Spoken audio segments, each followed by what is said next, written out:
നമുക്ക് കേരളം വിട്ടുപിടിക്കാം. ഒന്ന് മുംബൈ വരെ പോകാം. ചരിത്രം അത് ഒരുപാടുണ്ട് മുംബൈക്ക് പറയാൻ.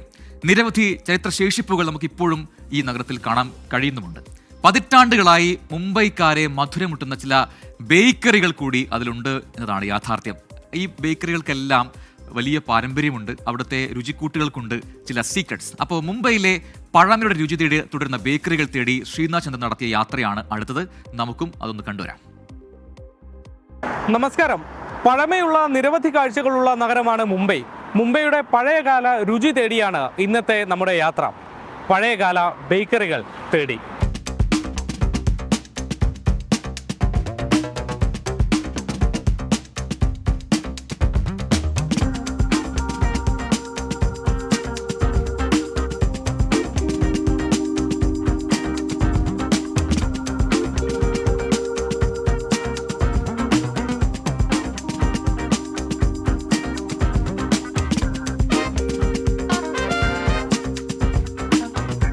അങ്ങനെ നമ്മുടെ യാത്ര ആദ്യം എത്തി നിൽക്കുന്നത് ഖാറിലാണ്. ഖാർ വെസ്റ്റ്, മുംബൈയിലെ ഖാർ വെസ്റ്റിലുള്ള പ്രിൻസ് ഓഫ് വെയിൽസ് എന്ന ബേക്കറിക്ക് മുന്നിലാണ്. 120 വർഷങ്ങൾക്ക് മുമ്പ് ഒരു പാഴ്സി കുടുംബം തുടങ്ങിയ ബേക്കറി ഇന്നും ഈ പ്രദേശത്തെ ജനപ്രിയ ബേക്കറികളിൽ ഒന്നാണ്. ഇവിടുത്തെ സ്പെഷ്യൽ എന്താണെന്ന് നമുക്ക് പോയി ചോദിക്കാം. ഇത് ഇവിടുത്തെ സ്പെഷ്യൽ ചിക്കൻ പപ്സാണ്. ഇവിടെ പ്രധാനമായിട്ടും കൂടുതൽ ആളുകൾ ചോദിച്ചു വരുന്നത് ഈ ചിക്കൻ പപ്സിനൊപ്പം തന്നെ മാവ കേക്കിനും വേണ്ടിയാണ്. അതായത് ഒരു എരിവും മറ്റൊന്ന് മധുരവും. ഏതായാലും രണ്ടും നമുക്കൊന്ന് ട്രൈ ചെയ്യണം. ആദ്യം ചിക്കൻ പപ്സ് ഒന്ന് തുടങ്ങാം.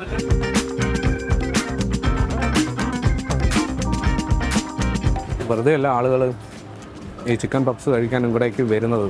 നല്ല ടേസ്റ്റ് ഉണ്ട്.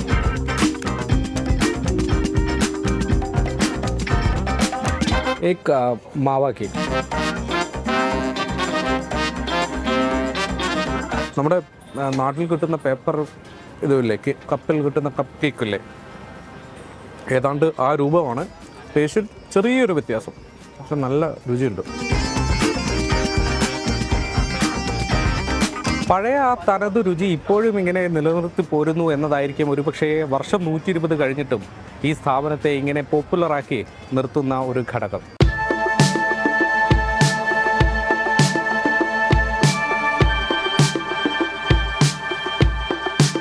മുംബൈയുടെ ചരിത്രത്തിൻ്റെ തന്നെ ഭാഗമായ ഒരു ബേക്കറിയിലേക്കാണ് ഇപ്പോൾ വന്നിട്ടുള്ളത്. ഞാനിപ്പോൾ ഉള്ളത് ഫോർട്ട് ഏരിയയിലാണ്.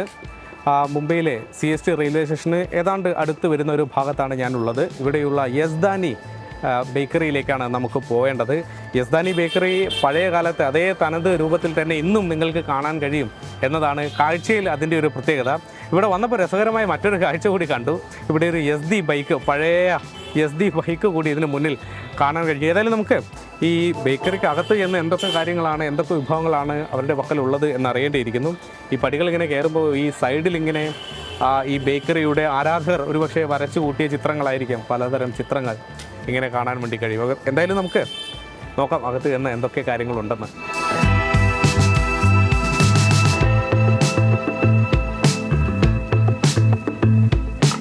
इसका सिंगल पीस मिलेगा? തൽക്കാലം നമ്മൾ ടേസ്റ്റ് നോക്കാൻ മാവയാണ് വാങ്ങിയിട്ടുള്ളത്. ഇവിടെയുള്ള പ്രധാനപ്പെട്ട ഐറ്റംസൊക്കെ ഈ ബേക്കിംഗ് ഐറ്റംസാണ്. അതായത് ഈ ബ്രെഡ് പോലെയുള്ള, റസ്ക് പോലെയുള്ള ഐറ്റംസാണ് ഇവിടെ ഉള്ളത്. ഈ വിഭവങ്ങളൊക്കെ തന്നെ പഴയ രീതിയിൽ ഈ അടുപ്പ്, വിറകടുപ്പ് കൊണ്ടുള്ള സംവിധാനം, ഡീസൽ കൊണ്ടുള്ള ഓവൻ, അങ്ങനെയുള്ള സംവിധാനങ്ങൾ തന്നെയാണ് ഇപ്പോഴും അവർ ഉപയോഗിക്കുന്നത്. അത് ഈ ടേസ്റ്റിലും പ്രതിഫലിക്കുന്നുണ്ട് എന്നതാണ് ഇവിടെ നിന്ന് പലഹാരങ്ങൾ വാങ്ങിപ്പോകുന്ന ആളുകൾ പറയുന്നത്. അതുകൊണ്ടായിരിക്കും വർഷം ഇത്ര കഴിഞ്ഞിട്ടും ആളുകൾ ഇവിടെ ഇങ്ങനെ തേടി വരുന്നത്. ഏതായാലും നമുക്ക് ഈ മാവയൊന്ന് ടേസ്റ്റ് ചെയ്ത് നോക്കാം.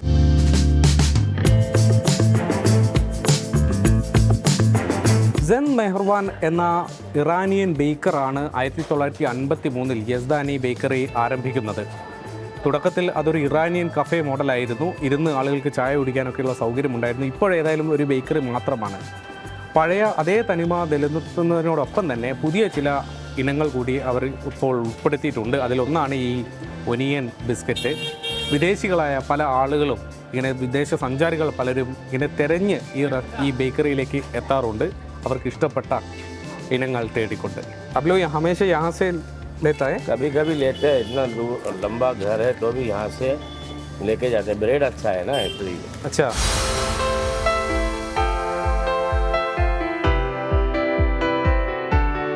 ലോകത്തിലെ 100 ഐക്കോണിക്കായ ഐസ്ക്രീം സെൻറ്ററുകളുടെ പേരുകൾ എടുത്താൽ, പട്ടിക എടുത്താൽ അതിൽ സ്ഥാനം ഉറപ്പുള്ള മുംബൈയിലെ ഒരു ഐസ്ക്രീം സെൻറ്ററിന് മുന്നിലാണ് ഞാനിപ്പോൾ ഉള്ളത്. ചർച്ച് ഗേറ്റ് റെയിൽവേ സ്റ്റേഷന് തൊട്ടടുത്താണ് കെ റസ്തം ആൻഡ് കോ എന്ന ഈ ഐസ്ക്രീം സെൻറ്റർ. ഇവിടെയുള്ള സാൻഡ്വിച്ച് ഐസ്ക്രീം അത് വളരെ ഫേമസ് ആണ്. അത് വാങ്ങിയതിന് ശേഷം ഇതിൻ്റെ ആ പഴയ ചരിത്രമൊക്കെ നമുക്കൊന്ന് പറയാം. നല്ല തിരക്കാണ്. സമയം 7 മണി സമയമായിട്ടും ഇവിടെ ഈ കടയ്ക്ക് മുന്നിൽ നിരവധി ആളുകൾ ഇങ്ങനെ ഐസ്ക്രീം വാങ്ങാൻ വേണ്ടി നിരനിരയായി ഇങ്ങനെ നിൽക്കുന്നു. ഏതായാലും എനിക്ക് കിട്ടിയിട്ടുണ്ട്. ഞാൻ ഓർഡർ ചെയ്തത് ചോക്ലേറ്റ് ക്രഞ്ച് ഐസ്ക്രീമാണ്. ഇതിൻ്റെ ഒരു പ്രത്യേകത ഒന്ന് കാണാം. ഇത് 2 വേഫേഴ്സിന് ഇടയിൽ ഐസ്ക്രീം വെച്ചിട്ട് തരുന്നതാണ് ഇവിടുത്തെ ഒരു രീതി. ഏതാണ്ട് സാൻഡ്വിച്ച് പോലെ, സാൻഡ്വിച്ച് ഐസ്ക്രീം എന്നൊക്കെ ഇതിനെ വിശേഷിപ്പിക്കാറുണ്ട്. അതായത് നമുക്ക് കഴിച്ചു നോക്കി കാര്യങ്ങൾ കുറച്ചുകൂടി പറയാം. ചെറുപ്പത്തിൽ കോൺ ഐസ്ക്രീം കഴിച്ച് അതിന് കോൺ പിന്നീട് അതിനോടൊപ്പം കഴിക്കുമ്പോൾ ഒരു രസമല്ലേ, ആ ഒരു രുചി ഇത് കഴിക്കുമ്പോൾ കിട്ടുന്നുണ്ട്. 1953 ഈ റെസ്റ്റോറൻറ്റ് ഇവിടെ തുടങ്ങുന്നത്. ഒരു പാഴ്സി കുടുംബമാണ് വർഷങ്ങൾക്കിപ്പുറവും അതേപടി തന്നെ ഈ ഐസ്ക്രീം സെൻറ്റർ ഇങ്ങനെ മുന്നോട്ട് കൊണ്ടുപോകുന്നത്. വലിയ ആരാധകരുണ്ട് മുംബൈയിൽ ഈ ഐസ്ക്രീം സെൻറ്ററിന്.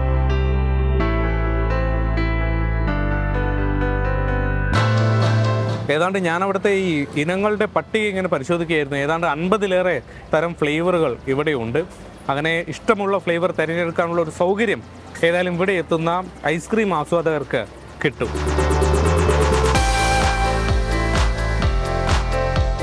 മുംബൈയിൽ ഇങ്ങനെ പഴയ കാലത്ത് തുടങ്ങി ഇപ്പോഴും അതിൻ്റെ തനിമ നിലനിർത്തി പോകുന്ന നിരവധി ബേക്കറികൾ ഇനിയുമുണ്ട്. വരും നാളുകളിൽ നമുക്ക് അതേക്കുറിച്ചൊക്കെ കൂടുതൽ സംസാരിക്കാം. ഇപ്പോൾ തൽക്കാലം ഇവിടെ നിർത്തുന്നു. മുംബൈയിൽ നിന്നും വരുൺ വടശ്ശേരിക്കൊപ്പം ശ്രീനാഥ് ചന്ദ്രൻ, 24.